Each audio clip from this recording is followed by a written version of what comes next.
புதுசா கட்சி ஆரம்பிச்ச ஒருத்தர், ஐயோ அவரு படுத்துற கொடுமை இருக்கு. இதே மாதிரி ஒரு 4 பேப்பரை வச்சுக்கிட்டு ஒருத்தன் ரொம்ப சத்தம் போடுறனாலே மேட்ரு தீந்துருச்சுன்னு மெதுவா பேசுறவங்க தான் அன்பா பேசுறவங்கன்னு அர்த்தம். அன்பாக பேசுகிறவர்கள் அமைதியாக பேசுவார். பொய்யும் புரட்டும் பேசுபவர்கள் இன்னும் கொஞ்ச நாள்ல காலியா போறவங்க தான் சத்தம் போட்டு பேசுவார்கள். புதுசா கட்சி ஆரம்பிச்சுட்டு திமுகவுக்கு சவால் விட்டு கொண்டிருக்கக்கூடிய அந்த வெட்டில் பூச்சிகளை எல்லாம் பார்த்து பயப்படும் இயக்கம் திராவிட முன்னேற்ற கழகம் அல்ல. டெல்லியே வந்தாலும், கூவத்தூரின் பள்ளி வந்தாலும், கில்லியே வந்தாலும் சல்லி சல்லியாக அடித்து நொறுக்கி சொல்லி அடிப்பார் எங்கள் முத்துவேல் கருணாநிதி ஸ்டாலின். நம்ம ரோட்ல போறப்ப இந்த சுங்கச்சாவடி கட்டணம் இருக்கு பாத்தீங்களா, அதை ஏப்ரல் 1ஆம் தேதியில இருந்து ஏத்திட்டாங்க. ஒரு லாரிக்கு 1000 ரூபான்னு கொடுத்துக்கிட்டு இருந்தவங்க இப்ப 2000 ரூபாய் ஏத்தியாச்சு. லாரிக்கு 2000 ரூபாய் ஏத்தினா அந்த லாரிக்காரர் என்ன செய்வாரு, அவர் ஏத்திட்டு வர்ற அந்த பொருள்களுக்கு வாடகையை ஏத்துவார். வாடகை ஏத்தினா காய்கறி பலசரக்கு எல்லா பொருள்களும் விலை உயரும். இதை முதலில் சுட்டிக்காட்டி ஒன்றிய பிரதமரை நடவடிக்கை எடுங்கள் என்று கேட்ட முதலமைச்சர் நம் தளபதி ஸ்டாலின். அதுக்கு இன்னும் பதில் சொல்லல.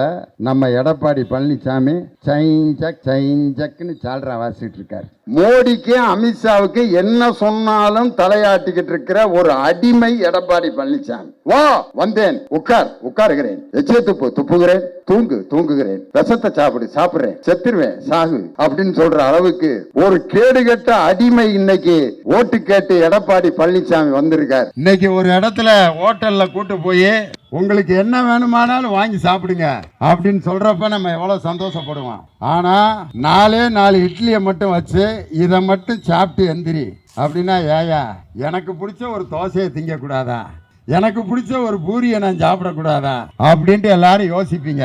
சில கல்யாண வீட்டுல எல்லாம் பாத்தீங்கன்னா இலைய போட்டு சோறு குழம்பு கூட்டு எல்லாத்தையும் போட்டு வச்சிருவேன். வீட்டுல நாய்க்கு தான் இது மாதிரி போட்டு வைப்பாங்க. ஆனா சில கல்யாண வீட்டுல அது மாதிரி போட்டு வச்சு நம்மளை உட்காந்து சாப்பிடுங்க அம்மா. நிறைய பேர் பாதி இதை அப்படியே மூடி வச்சுட்டு தான் எந்திரிப்பாங்க.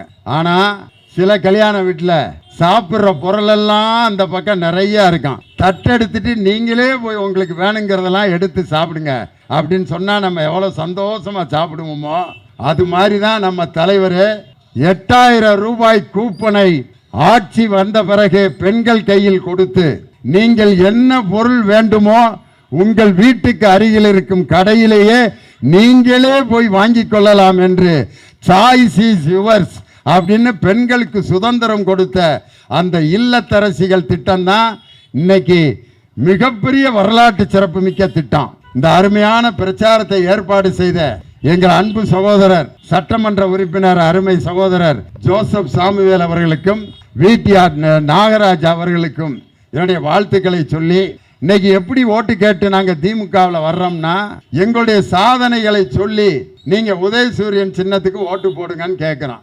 ஆனா ஒரு குரூப் என்ன சொல்லுதுன்னா, பரீட்சை எழுதுறதுக்கு மாணவர்களுக்கு பரீட்சை வைப்போம், நல்லா படிச்சு பாஸ் ஆகி மார்க் வாங்கின பையன் வாத்தியார்கிட்ட போய் இப்படி படிச்சு எழுதியிருக்கேன் சார் மார்க் போடுங்க சார்னு கேட்பான். ஆனா சில பேர் வந்து எப்படி மார்க் இது வாத்தியார்கிட்ட பேசுறான்னா, சார் எனக்கு எப்படியாவது மார்க் போடுங்க சார், 5 வயசுல எங்க அம்மாவை நான் இழந்துட்டேன் சார், அதனால எனக்கு மார்க் போடுங்க சார்.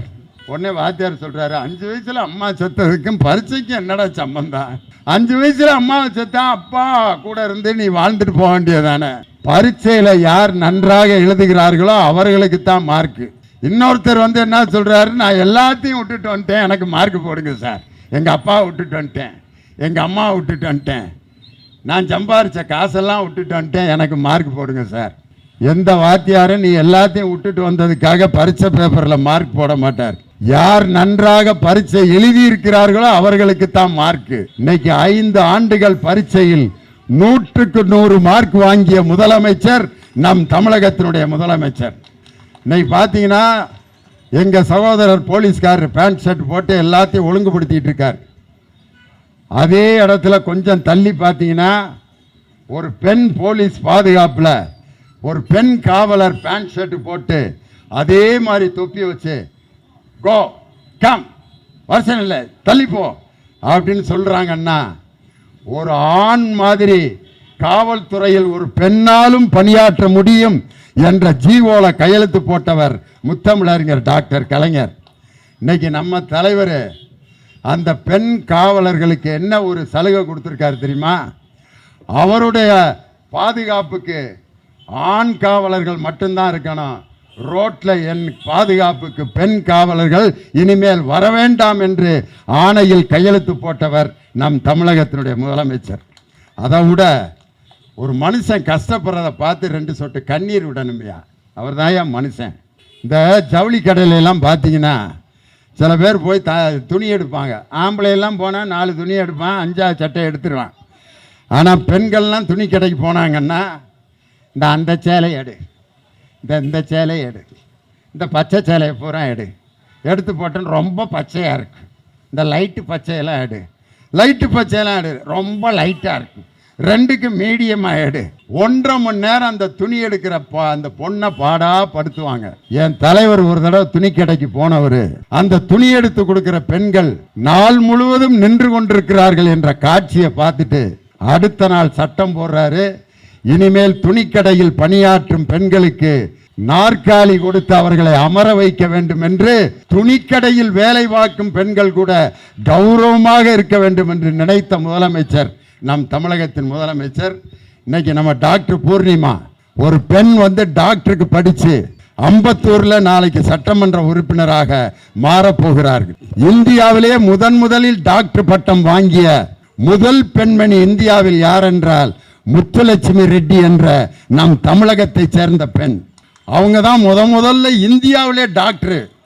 அவங்க எப்படி வாங்கினாங்கன்னா, ஆண்கள்லாம் ஒரு பக்கம் கிளாஸில் இருப்பாங்களாம், திரை கட்டி பெண்ணுக்கு தனியாக கிளாஸ் எடுத்திருக்காங்க, திரைக்கு இந்த பக்கம் உட்காந்து படித்தாங்களாம் முத்துலட்சுமி ரெட்டி. அப்படிலாம் படித்த பெண்களுக்கு போக இன்னைக்கு ஒரு பெண் டாக்டருக்கு படித்து ஒரு படித்த பெண் அம்பத்தூருக்கு சட்டமன்ற உறுப்பினராக வரப்போறாங்க. அவங்க தான் நம் டாக்டர் பூர்ணிமா, எம்எல்ஏ அம்பத்தூர் அப்படிங்கிற அந்த அலுவலகத்தில் எங்க சகோதரி டாக்டர் பூர்ணிமா அவர்களை நீங்கள் எம்எல்ஏ ஆக்கி அமர வைக்கணும். மே 4ஆம் தேதி அன்னைக்கு பார்த்தீங்கன்னா டிவியிலையும் ரேடியோலையும் ஒரு நியூஸ் வரும். என்ன நியூஸ் வரும்னா, ஆல் இண்டியா ரேடியோ மாநில செய்திகள், வாசிப்பது செல்வராஜ். நடந்து முடிந்த சட்டமன்ற தேர்தலில் அம்பத்தூர் தொகுதியில் திராவிட முன்னேற்ற கழகத்தின் சார்பாக போட்டியிட்ட டாக்டர் பூர்ணிமா, திராவிட முன்னேற்ற கழகம் தன்னை எதிர்த்து போட்டியிட்ட அனைத்து வேட்பாளர்களை விட 80,000 வாக்குகள் வித்தியாசத்தில் வெற்றி பெற்று திமுகவின் சட்டமன்ற உறுப்பினர் ஆனார் அப்படிங்கிற செய்தி வரும். அந்த செய்தியை ஒழிக்கும் போது நீங்க லியோனியை நினைப்பீங்க. இன்னைக்கு ஒவ்வொருத்தராக இப்போ பைக்கில் போயிட்டு இருக்காங்க பார்க்குறீங்க. ஒரு பைக்கை ஆம்பளை ஓட்டி போகிறாரு, பின்னால் பெண் உட்காந்து போகிறாங்க. ஆனால் அங்கே ஒரு பைக்கை பார்க்குறேன், ஒரு அம்மா உட்காந்துட்டு ஓட்டிட்டு போகிறாங்க, கணவர் பின்னால் உட்காந்துட்டு போகிறார். இந்த ஒரு உரிமையும் இந்த ஒரு துணிச்சலும் எந்த ஆட்சியில் வந்ததென்றால் திராவிட மாடல் ஆட்சியில் தான் இந்த புரட்சியை நம்மளால் பார்க்க முடியும். ஒரு பெண் வீட்டை விட்டு வெளியில் வரக்கூடாது. இன்னைக்கு வரக்கூடிய தேர்தல் அறிக்கையில் என்ன கொடுத்துருக்காங்க தெரியுமா? எல்லா சகோதரிகளும் கேளுங்க, எவ்வளோ அருமையான திட்டம் பாருங்க. கிட்டத்தட்ட 5000 பெண்களை தேர்ந்தெடுத்து உங்களுக்கெல்லாம் இந்த கார் ஓட்டுற லைசன்ஸ் கொடுத்து, பஸ் ஓட்டுற லைசன்ஸ் கொடுத்து, இனி அடுத்து வரப்போற ஆட்சியில் டாக்ஸி யார் ஓட்டுவான்னா நம் சகோதரிகள் டாக்ஸி ஓட்டுவாங்க, நம் சகோதரிகள் போக்குவரத்து கழக பஸ் ஓட்டுவாங்க. அதற்கு 5000 பெண்களுக்கு பயிற்சி கொடுத்து பேருந்து ஓட்டுநர்களாகவும் இந்த டாக்ஸி ஓட்டுநர்களாகவும் உருவாக்குவேன் என்று தேர்தல் அறிக்கை கொடுத்த ஒரு முதலமைச்சர் நம் தமிழகத்தினுடைய முதலமைச்சர். அப்ப எல்லாரும் கேட்டாங்க, டாக்ஸி ஒரு பெண் ஓட்டிட்டு போனா ராத்திரி 1:30 மணிக்கு ஏர்போர்ட்ல இருந்து ஓட்டிட்டு வர்றப்ப அந்த பெண்ணுக்கு ஏதாவது ஆபத்து வந்தா என்ன செய்யறது? அதுக்கு என்ன சொல்லியிருக்காருன்னா, அவங்களுக்கு வெறும் டிரைவிங் மட்டும் கற்றுத்தர மாட்டோம், அவங்க தன்னை பாதுகாத்து கொள்வதற்கான அனைத்து தற்காப்பு கலைகளையும் அவர்களுக்கு சொல்லிக் கொடுத்த பின் அவர்களை டிரைவராக நாங்கள் அனுப்புவோம்ட்டு. இதே மாதிரி தான் நம்ம ஊர் ஆளுங்க ரஷ்யாவுக்கு போயிருக்காங்க. அப்போ இதே மாதிரி காரில் நம்ம ஊர் அரசியல்வாதியை நைட்டு 12 மணிக்கு காரில் போகிறாங்க. காரை ஓட்டிட்டு போகிறது யாருன்னா ஒரு அழகான பொண்ணு, நம்ம ஒரு அரசியல்வாதியா, ஆஹா 12 மணிக்கு அழகான பொண்ணு கார் ஓட்டிட்டு போகுது. அப்போ அந்த பிள்ளைய கேட்டிருக்காங்க, பாப்பா பாப்பா 12 மணிக்கு கார் ஓட்டிட்டு போறியே, உனக்கு ஏதாவது ஆம்பளைகளால் பிரச்சனை வந்துச்சுன்னா என்ன செய்வ? எங்கள் நாட்டுக்காரங்கள்லாம் அப்படிலாம் செய்ய மாட்டாங்க அப்படின்ருக்கு.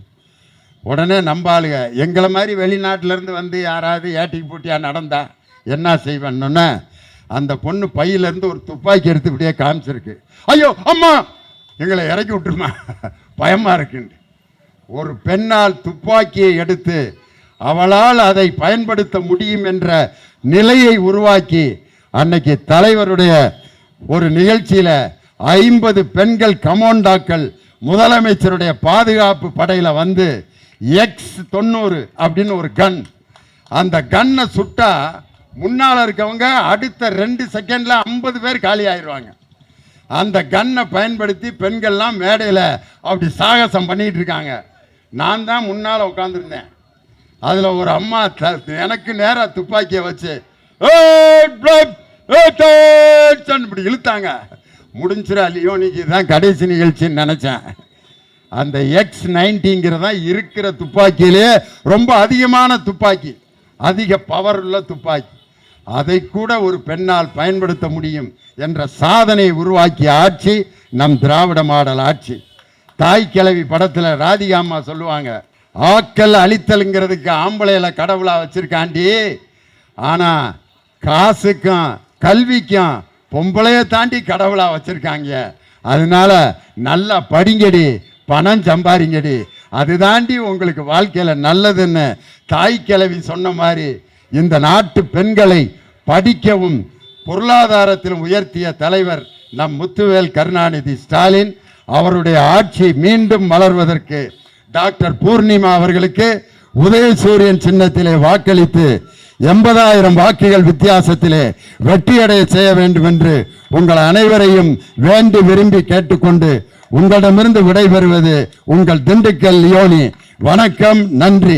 இருண்டு கிடந்த பூமியிலே வெளிச்சம் தந்த சூரியனே, மிரண்டு கிடந்த நெஞ்சத்திலே வெளிச்சம் தந்த திராவிடனே, ஸ்டாலின் தொடரட்டும் தமிழ்நாடு வெல்லட்டும், ஸ்டாலின் தொடரட்டும் தமிழ்நாடு வெல்லட்டும் என்று முத்துவேல் கருணாநிதி ஆட்சி, ஸ்டாலினுடைய ஆட்சி தொடரட்டும் தொடரட்டும் என்று சொல்லி உங்களிடமிருந்து விடைபெறுகிறேன். நன்றி, வணக்கம். வணக்கம். எல்லாரும் நல்லா இருக்கீங்களா?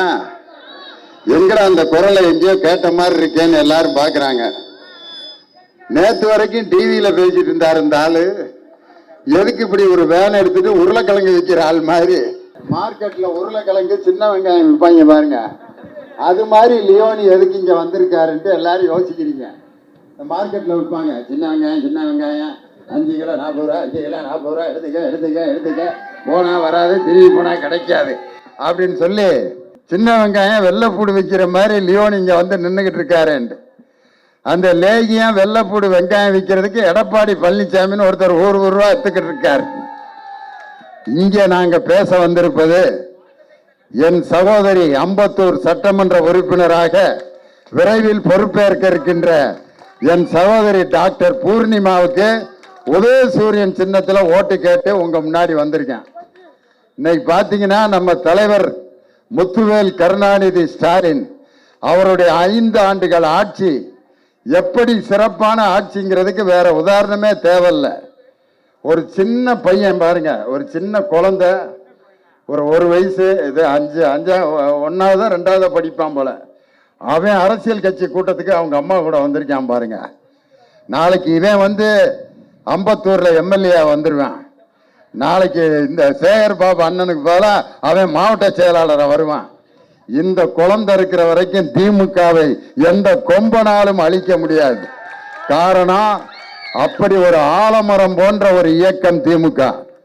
இன்னைக்கு நம்ம தலைவர் எப்படிப்பட்ட திட்டங்களை மக்களுக்கு கொடுத்திருக்கார், குறிப்பாக பெண்களுக்கு எப்படிப்பட்ட திட்டம். அவங்க கையில ஒரு பொருளாதாரம் ஒரு 1000 ரூபா இருந்தா, அந்த 1000 ரூபா வந்து ஒரு பெண்ணுடைய பர்ஸ்ல இருந்துச்சுன்னா அவங்களுடைய நடையும் உடையும் அந்த பாவனையும் எப்படி மாறும் அப்படிங்கிறதுக்கு வேற உதாரணமே தேவையில்லை. ஒரு அம்மா பர்சுல 1000 ரூபாய் பேங்க்ல தலைவர் போட்ட பிறகு அந்த 1000 ரூபாய் எடுத்துட்டு வர்றாங்க. பின்னாடி அந்த அம்மாவோட தம்பி, ஏக்கா ஏக்கா ஏக்கா ஏக்கா ஒரு 100 ரூபாய் செலவுக்கு இருந்தா கொடுக்கா, அக்கா அக்கா கூட இல்ல நான் பிள்ளைகளுக்கு ஏதோ ஏக்கா ஏக்கா 100 ரூபா மட்டும் கொடுக்க அவசரமா. உடனே அந்த அம்மா பர்சுல இருந்து தன் தம்பிக்கு ஒரு 100 ரூபாய் எடுத்து கொடுக்குது. இந்த காட்சியை பார்த்தோன்னா எப்படி இருந்துச்சுன்னா, ஒரு பெண் எப்பையும் காசுக்காக ஆண்களை சார்ந்திருந்த காலம் மாறி ஒரு ஆணுக்கும் காசு கொடுத்து ஒரு பெண்ணால் பொருளாதாரத்தில் கம்பீரமாக நிற்க வைத்த தலைவர் நம் தலைவர் மு.க. ஸ்டாலின் என்ற அற்புதமான முதலமைச்சர். இன்னைக்கு எடப்பாடி பழனிசாமி எல்லாத்துக்கும் ஜால்ரா போட்டுக்கிட்டு இருக்காரு. எப்படின்னா, நான் அன்னைக்கு ஒரு இசை கச்சேரி நடந்துகிட்டு இருந்துச்சு. ஒரு மேடையில் ஒருத்தர் பாட்டு பாடுறாரு, ஒவ்வொரு பாட்டா பாடுறாரு.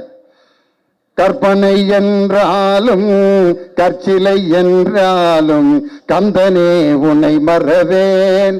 முன்னால உட்கார்ந்துருந்தவர் அப்படியே தலைய அப்படி ஆட்டி ரசிக்கிறார். ஆஹா பிரமாதமா ரசிக்கிறாரான்னு. அடுத்து ஐயப்பன் பாட்டு பாடினா, பள்ளி கட்டு சபரிமலைக்கு கல்லும் முள்ளும் காலுக்கு மெத்தை. தலைய அவ்வளவு அருமையா ஆட்டினார். சரி பழைய பாட்டு சினிமா பாட்டு பாடுவோம்டா அப்படின்ட்டு பழைய எம்ஜிஆர் பாட்டு பாடுறார். ஒரு பெண்ணை பார்த்து நிலவை பார்த்தேன், நிலவில் குளிர் இல்லை. அவள் கண்ணை பார்த்து மலரை பார்த்தேன், மலரில் ஒளி இல்லை. அதுக்கும் தலையாட்டினான். புது பாட்டு ஒண்ணு பாடினான். நீ இருக்கிறது ஓல கொட்டாயா, சும்மா நடக்கிறது தவளை கட்டாயா, மஜாவா எனக்கு பஞ்சு முட்டாயா. அதுக்கு மண்டையாடிக்கிட்டே இருந்தான்.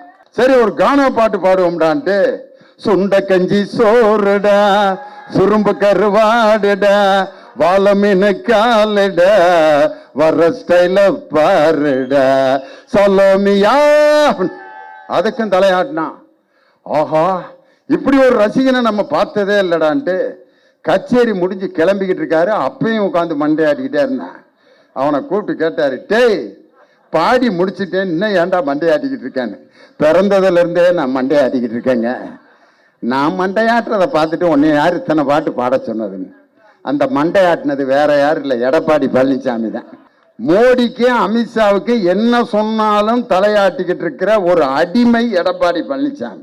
வா வந்தேன், உட்காருகிறேன், எச்சே துப்புகிறேன், தூங்குகிறேன், விஷத்தை சாப்பிடுறேன், செத்துருவேன் சாகு அப்படின்னு சொல்ற அளவுக்கு ஒரு கேடுகட்ட அடிமை இன்னைக்கு ஓட்டு கேட்டு எடப்பாடி பழனிசாமி வந்திருக்கார். ஆனால் 5 ஆண்டுகள் சாதனைகளை மட்டுமே செய்த ஒரே முதலமைச்சர் நம் தமிழகத்தினுடைய முதலமைச்சர் முத்துவேல் கருணாநிதி ஸ்டாலின் அவர்கள். இன்னைக்கு நாம டாக்டருக்கு ஓட்டு கேட்டு வந்திருக்கேன். புதுசா கட்சி ஆரம்பிச்ச ஒருத்தர், ஐயோ அவரு படுத்துற கொடுமை இருக்கு. இதே மாதிரி ஒரு 4 பேப்பரை வச்சுக்கிட்டு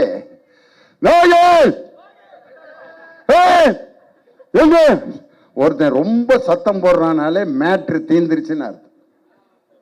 மெதுவா பேசுறவங்க தான் அன்பா பேசுறவங்கன்னு அர்த்தம். பீச்சில் காதலர்கள்லாம் எப்படி பேசிக்கிறாங்க,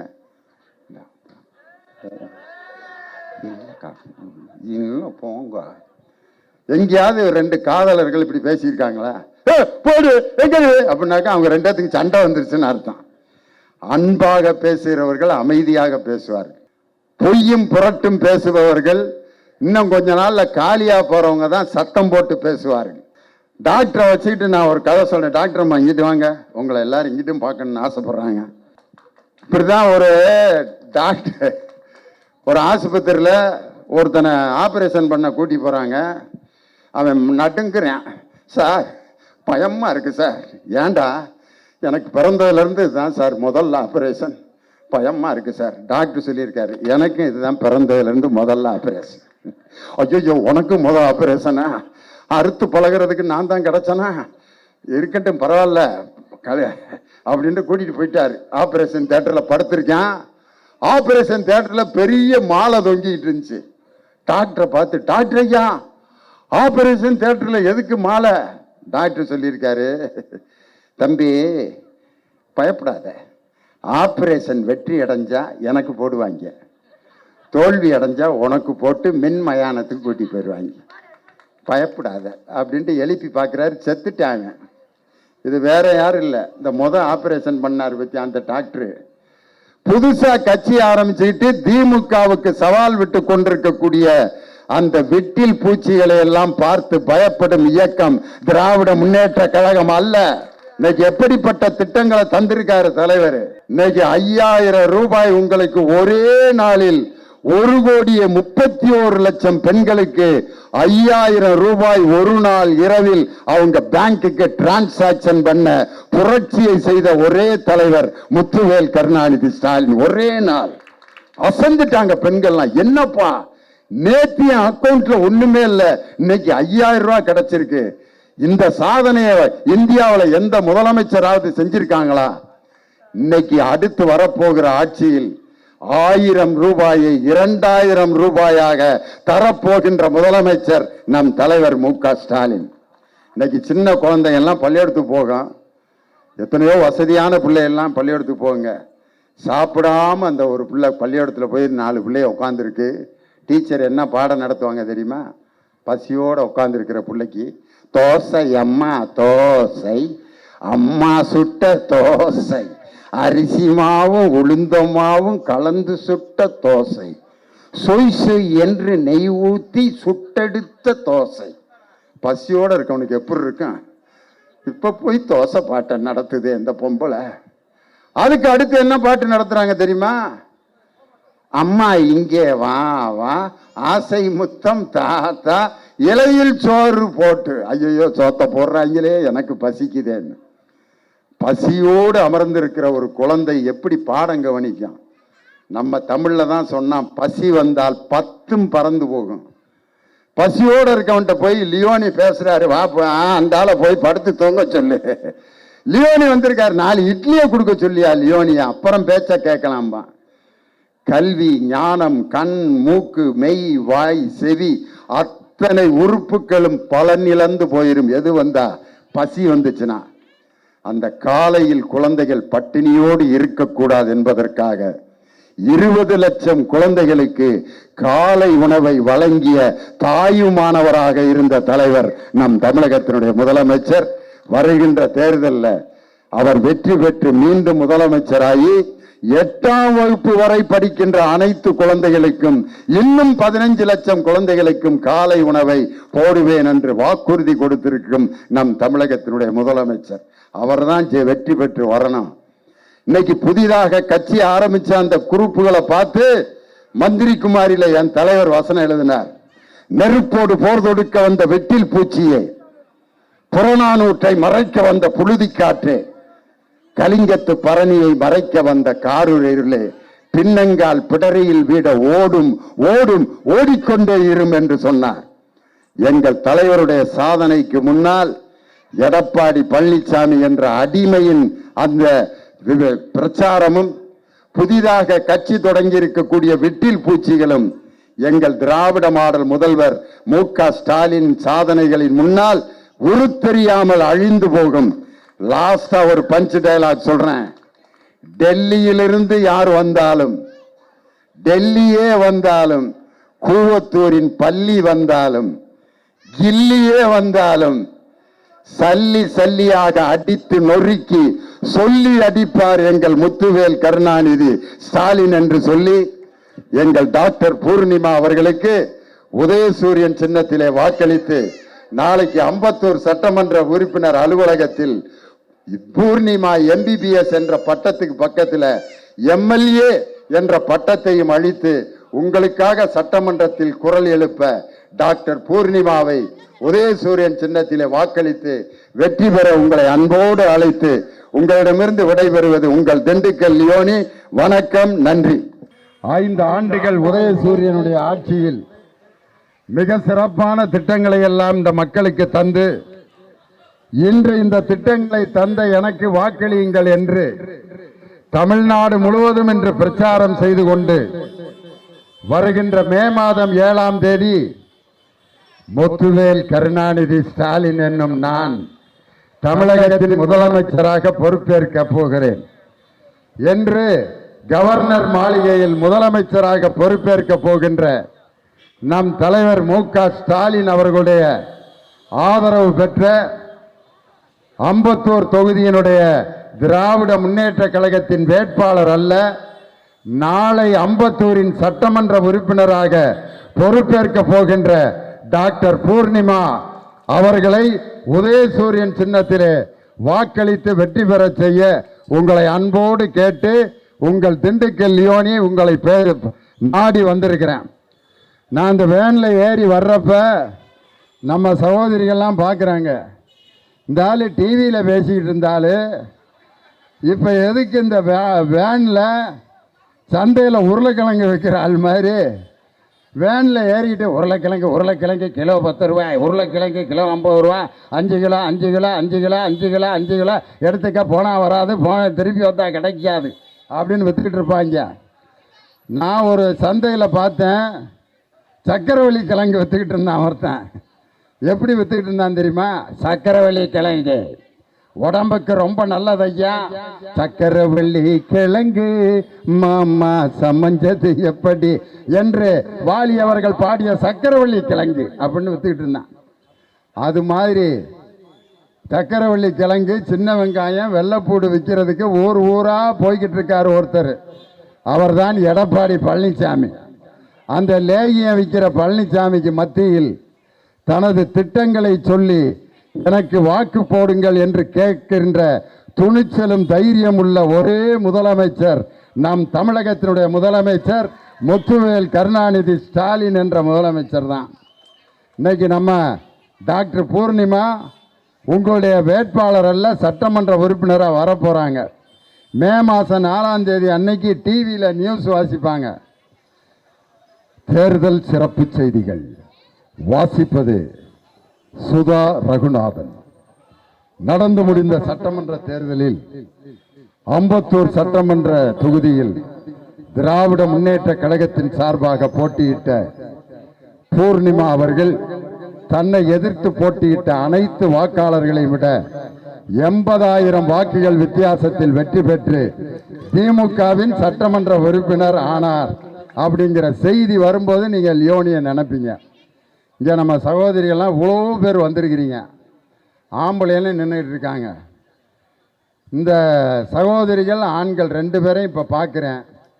கல்யாணம் முடித்த ஆண்கள், கல்யாணம் முடிக்காத ஆண்கள் ஏதாவது அடையாளம் இருக்கா? ஒரு ஆளுக்கு? எல்லாரும் ஒரே மாதிரி தான் இருக்கான். முடித்தாலும் அதே மாதிரி தான் இருக்காரு, முடிக்காதாலும் அதே மாதிரி தான் இருக்காங்க.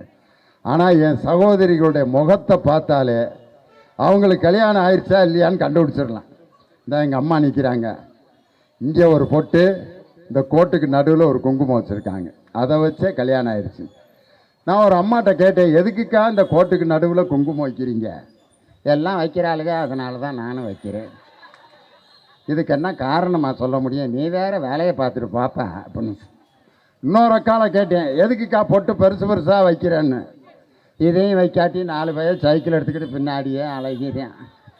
இவனுங்கள்ட்ட இருந்து தப்பிக்கிறதுக்கு இந்த பொட்டை நான் பெருசு பெருசாக வச்சுக்கிட்டு திரிகிறேன்னுச்சு. அது காரணம் இல்லை. ஏன் நம்ம சகோதரிகள் கோட்டுக்கு நடுவில் குங்குமம் வைக்கிறாங்கன்னா, வலது பக்க வகுடு பிறந்த வீடு, இடது பக்க வகுடு புகுந்த வீடு, 2 வீட்டுக்கும் மங்களம் தருபவள் பெண். அதனால தான் அங்கே பொட்டு வைக்கிறாங்க. ஆம்பளைகளுக்கு அப்படி ஏதாவது ஒரு அடையாளம் இருக்கா? இன்னொரு அடையாளம் பார்த்தீங்கன்னா தாலி. பெண்கள் தான் தாலி கட்டியிருப்பாங்க கல்யாணம் முடித்தவங்க. ஆம்பளைகளுக்கு தாலின்னு ஏதாவது இருக்கா? ஆம்பளைகளுக்கு கட்டுற மாதிரி ஒரு முறை மாற்றுறாங்கன்னு வச்சுக்கோங்க. ஒருத்தர் கழுத்துலையாவது 1 கிராம் கிடக்குன்னு நினைக்கிறீங்க? 1 மில்லிகிராம் இருந்தால் கூட கொடுத்து மில்லியை வாங்கிடுவார். ஒரு கட்டிங்க்கு சரியாக இருக்குமா மாமா அப்படின்ட்டு. நான் ஆம்பளையில குறை சொல்ல, அவங்களுடைய இயல்பு. ஆனால் என் சகோதரிகள்கிட்ட அந்த தாலி இருக்க போய் தான் பத்திரமா இருக்கு. அந்த தாலி இருக்கிறதுனால தான் ஆம்பளையெல்லாம் நாங்கள் நெஞ்சை நிமித்திட்டு ரோட்டில் நடக்கிறோம். கோயிலெலாம் பார்த்தீங்கன்னா கொஞ்சம் விபூதி குங்குமம் கொடுத்தா வாங்கி நெத்தியில் வச்சுக்கிட்டு செவுத்து பக்கம் திரும்பி அந்த தாலி கொடி எடுத்து அதில் ஒட்ட வச்சு இப்படி கண்ணில் ஒத்திக்கிடுவாங்க.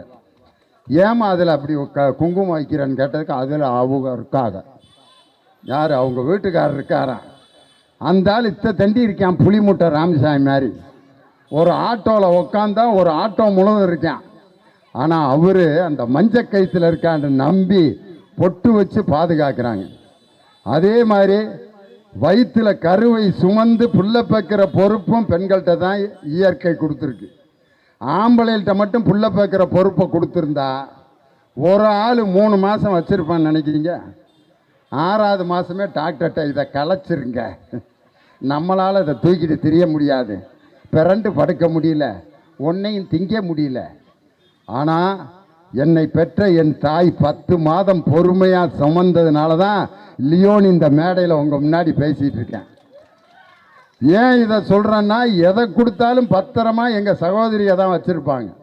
அதனால தான் ரேஷன் கார்டில் ஆம்பளைய பேர் மேலே இருந்தாலும் உரிமை தொகை 1000 ரூபாயை பெண்களுக்கு கொடுத்து மாபெரும் புரட்சி செய்த முதலமைச்சர் நம் தமிழ்நாடு முதலமைச்சர்.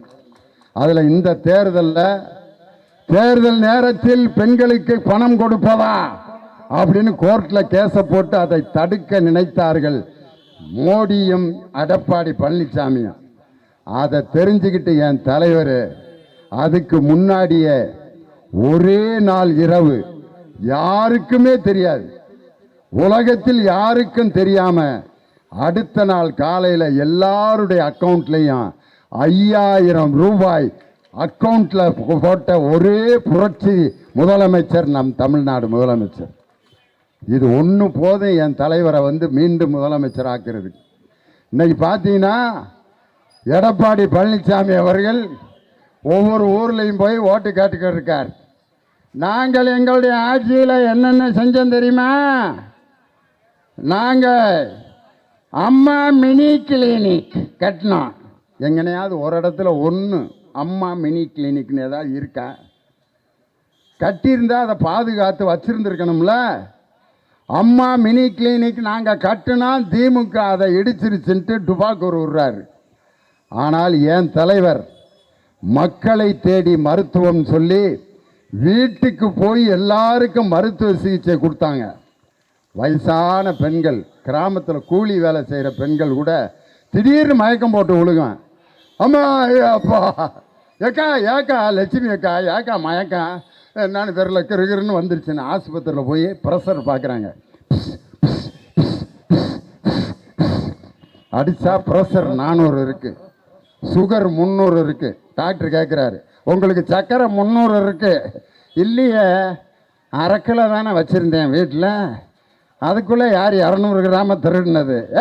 உன் வீட்டில் இருக்க சக்கரை இல்லை, உன் உடம்புல 300 கிராம் சக்கரை இருக்குது. ஐயோ, அது இருந்தால் இருந்துட்டு போகுதுன்னுச்சு. சக்கரை உடம்புல இருந்தால் அது ஆபத்துன்னு கூட பெண்களுக்கு தெரியல. அப்படி வியாதியை பற்றி, அதாவது தொற்றாத வியாதிகள் எது இருக்குன்னே தெரியாத வீட்டில் இருக்கும் பெண்கள், முதியவர்கள் எல்லாருக்கும் வீடு தேடி போய் மக்களை தேடி மருத்துவம் என்ற அந்த திட்டத்தை செயல்படுத்தி இதுவரைக்கும் 3 கோடி பேர் அந்த வியாதியிலிருந்து மீண்டிருக்கிறார்கள் என்றால் எத்தனை பேருடைய உயிரை காப்பாற்றிய முதலமைச்சர் நம் தமிழ்நாடு முதலமைச்சர். ஆனால் எடப்பாடி பழனிசாமி அம்மா மினி கிளினிக் நாங்கள் கட்டினோம், ஆனால் அதை இப்போ காணோம். அம்மா உணவகத்தை நாங்கள் திறந்தோம். அந்த அம்மா உணவகத்துக்கு கூட 2 கோடி நிதி கொடுத்தவர் நம் தமிழ்நாட்டினுடைய முதலமைச்சர். அவங்க ஆட்சியில் எடப்பாடி பழனிசாமி செய்யலை, ஆனால் அதற்கும் நிதி கொடுத்தவர் நம்ம தமிழ்நாடு முதலமைச்சர். ஆனால் இங்கே வர்றாரு மோடி ஐயா, பாண்டிச்சேரி கூட வந்தார். வந்து ஹிந்தியில் பேசுவார். எப்படி பேசுவார் கேட்டிருக்கீங்களா? தும் போல் ரஹி நஹீ ஜாதா ஹோ मेरे सपनों के रानी Kapoor I love Tamil language, I love Thirukkural. அக்ரா முதலா எழுத்தெல்லாம் ஆதி பகவான் முதிட்டு ஒழுக்கு ஒழுதுண்டு பல்பர் பல்பர் மற்றவர் தொழுதுண்டு பின் செல்பார். திருவள்ளுவர் அழுவுறாரு. இவரை யாரையா திருக்குறள் சொல்ல சொன்னது? சொல்லுங்க, சந்தோஷம். எங்க தமிழ் திருக்குறளை ஒன்றிய பிரதமர் சொல்றது எங்களுக்கெல்லாம் சந்தோஷம். தமிழை நேசிக்கிறீங்களே, எங்க தமிழ்நாட்டு மக்கள் படிக்கிறதுக்கு நிதியை கொடுத்தீங்கன்னா நீங்க திருக்குறள் சொல்றத நாங்க ஒத்துக்கிறோம். இன்னைக்கும் ஆசிரியர்களுக்கு சம்பளம் கொடுக்க முடியாமல் 2455 கோடி ரூபாய் சமக்கிர சிக்ஷா என்ற அந்த கல்விக்கு நிதி கொடுக்காமல் நம்மை ஏமாற்றி கொண்டிருப்பவர் நரேந்திர மோடி. முந்தா நாள் எங்கள் வீட்டுக்காரமாட்ட போண்டா வாங்கி கொடுறீன்னு எங்கள் டிரைவர் மணிகண்டை வண்டி எடுத்துகிட்டு ஊர் முழுதும் போண்டாவே இல்லைங்க அப்படிங்கிறான். ஏண்டா 6 கடை இருக்கேடா, கடை இருக்குங்க போண்டா இல்லை அப்படின்னா. ஏண்டான்னா கேஸ் இல்லை, அதனால் போண்டா சுட முடியலன்ட்டார். எங்கேயோ போய் வாங்கிட்டு வந்தேன் அந்த போண்டாவை. சாப்பிட்டு அடுத்த நாள் வாந்தி எடுக்க ஆரம்பித்தவன் தான். எப்போ 12ஆம் தேதி போட்ட போண்டாவை 16ஆம் தேதி தின்னுபுட்டு ஆஸ்பத்திரியில் படுத்து கிடந்தேன். ஏன், இதுக்கு என்ன காரணம்? ஒரு போண்டா வாங்க முடியல, கடையில் இன்னைக்கு வடை போண்டா சுட முடியலன்னா அங்கே அந்த வணிக சிலிண்டர்கள் இன்னைக்கு கிடைக்காமல் தடுத்து வைத்திருப்பவர் ஒன்றிய பிரதமர் நரேந்திர மோடி. போர் வரும்போதே முதல்ல கடிதம் எழுதி இதற்கு முன்னெச்சரிக்கை நடவடிக்கையை செய்யுங்கன்னு இந்தியாவிலே முதல்ல கடிதம் எழுதின முதலமைச்சர் நம்ம முதலமைச்சர். அதுக்கெல்லாம் இதுவரைக்கும் மோடி பதிலே சொல்ல. சிலிண்டருடைய விலையை உயர்வதை நான் குறைப்பேன் சொல்லலை. பெட்ரோல் டீசல் உயர்வை குறைப்பேன் சொல்லலை. அதுக்கு பதிலாக என்ன செஞ்சுருக்காருன்னா, நம்ம ரோட்டில் போகிறப்ப இந்த சுங்கச்சாவடி கட்டணம் இருக்குது பார்த்தீங்களா, அதை ஏப்ரல் 1ஆம் தேதியிலேருந்து ஏற்றிட்டாங்க. ஒரு லாரிக்கு 1000 ரூபான்னு கொடுத்துக்கிட்டு இருந்தவங்க இப்போ 2000 ரூபா ஏற்றியாச்சு. லாரிக்கு 2000 ரூபா ஏற்றினா இந்த லாரிக்காரர் என்ன செய்வார்? அவர் ஏற்றிட்டு வர்ற அந்த பொருள்களுக்கு வாடகையை ஏற்றுவார். வாடகை ஏற்றினா காய்கறி பலசரக்கு எல்லா பொருள்களும் விலை உயரும். இதை முதலில் சுட்டிக்காட்டி ஒன்றிய பிரதமரை நடவடிக்கை எடுங்கள் என்று கேட்ட முதலமைச்சர் நம் தளபதி ஸ்டாலின். அதுக்கு இன்னும் பதில் சொல்லலை. நம்ம எடப்பாடி பழனிசாமி சைஞ்சக்குன்னு சால்ரா வாசிட்டு இருக்கார். இன்னைக்கு அவருக்குன்னே நான் ஒரு பாட்டு, ஏன்னா நம்ம அம்பத்தூர் தொகுதி மக்கள் பாட்டு நல்லா கேட்பீங்க. ஏன்னா எடப்பாடி பழனிசாமிக்குனே எம்ஜிஆர் அன்னைக்கே பாடியிருக்கார். என்ன பாட்டு? போயும் போயும் எடப்பாடிக்கின்ற புத்தியை கொடுத்தானே, அதில் பொய்யும் புரட்டும் திருட்டும் கலந்து பூமியை கெடுத்தானே. கண்கள் 2 அருள் இருக்கும், சொல்லும் கருத்தினில் 1000 பொருள் இருக்கும். உள்ளத்தில் பொய்யே நிறைந்திருக்கும், அது உடன் பிறந்தோரையும் கருவருக்கும். போயும் போயும் எடப்பாடிக்கின்ற பொறுப்பை கொடுத்தானே. அவர் கூட இருந்தாரே டிடிவி தினகரன், அவர் எடப்பாடி பழனிசாமியை பற்றி என்ன சொன்னார் தெரியுமா? நான் இவர் கூட கூட்டணி வைக்கிறதுக்கு பதிலாக தூக்கு போட்டு தொங்கிடுவேன்னார். இப்போ கயிறு தேடிக்கிட்டு இருக்கார். அநேகமாக மே 4ஆம் தேதி ஏதாவது ஒரு சம்பவத்தை நம்ம எதிர்பார்க்கலாம். அவர் கூட இப்போ கூட்டணி வச்சிருக்க அன்புமணி ராமதாஸ் என்ன சொன்னார் தெரியுமா? ஒரு கவுன்சிலராக இருக்க கூட தகுதி இல்லாதவர் எடப்பாடி பழனிசாமி. அவர்கள் தரையை கும்பிடுவார்கள், வானத்தை கும்பிடுவார்கள், டயரை நக்குவார்கள். நான் சொல்லலை, லியோனி வாயிலிருந்து இந்த வார்த்தை வருமா? அன்புமணி ராமதாஸ் எடப்பாடி பழனிசாமியை டயரை நக்குவார் அப்படின்னு சொன்னார்.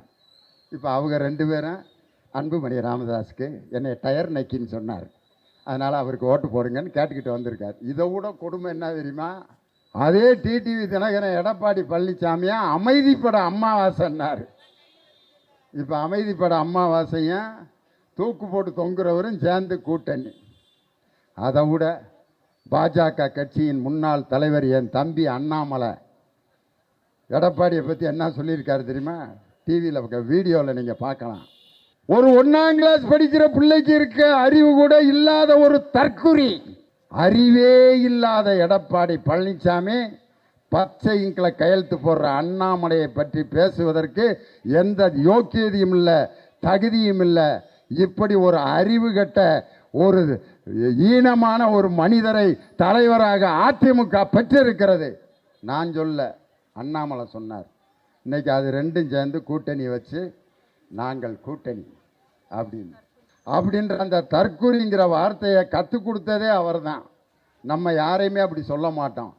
ஆனால் 21 கட்சிகளை கூட்டணி அமைத்து அவர்களை இதுவரை எல்லோருக்கும் மனம் குளிர தொகுதிகளை வழங்கி வேட்பாளர்களை அறிவித்து உண்மையான கொள்கை பிடிப்புள்ள கூட்டணியை உருவாக்கிய தலைவர் நம் தளபதி மு.க. ஸ்டாலின். எல்லாரும் நீங்கள் தாய் கிழவி படம் பார்த்துருப்பீங்க. ராதிகா அம்மா, ஏய் அப்பா என்ன நடிப்பு. கடைசியில் ஒரு வசனம் பேசுவாங்க, எனக்கு அதான் ரொம்ப பிடிக்கும். இந்தாங்கடே பொம்பளை பிள்ளைகளா, நான் சொல்கிறத கேளுங்க. ஆக்குறதுக்கும் அழிக்கிறதுக்கும் ஆம்பளைகளை கடவுளா வச்சிருக்காங்கடி. ஆனா படிக்கிறதுக்கும் செல்வத்துக்கும் பொம்பளை பிள்ளைகளை தாண்டி கடவுளா வச்சிருக்காங்க. அதனால நல்லா படிங்கடி, காசு சம்பாதிங்கடி அப்படின்னு ஒரு தாய் கிழவி சொன்னதை 5 ஆண்டுகளுக்கு முன்பே நிரூபித்து காட்டிய தலைவர் நம் தமிழகத்தினுடைய முதலமைச்சர். புதுமை பெண் திட்டத்தில் 1000 ரூபாய் கொடுத்ததுனால 5 லட்சம் பெண்கள் இன்னைக்கு காலேஜில் அதிகமாக படிக்கிறாங்கன்னா இந்த சாதனை இந்தியாவிலேயே முதலிடத்தில் வகிப்பது தமிழ்நாடுங்கிற அந்த பெருமையை பெற்றவர் நம் தமிழகத்தினுடைய முதலமைச்சர். இன்னைக்கு பாதுகாப்பு பெண்களுக்கு இல்லைன்னு டுபாக்கூர் விடுறாரு. இவ்வளவு சகோதரிகள் வந்து உட்காந்துருக்கையில் மீட்டிங்க்கு வர்றீங்க போகிறீங்க. நான் அந்த பக்கத்தில் அந்த பார்க்கு பேர் என்னங்க டாக்டர்? தாங்கல் பார்க். அதில் ஒரு வீட்டுக்காரமா பைக் ஓட்டிட்டு போகுது, பின்னால் வீட்டுக்காரர் உட்காந்து போகிறார். நல்லா ஓட்டுப்பா அப்படி புல்லட் ஓட்டிட்டு போகுதியா.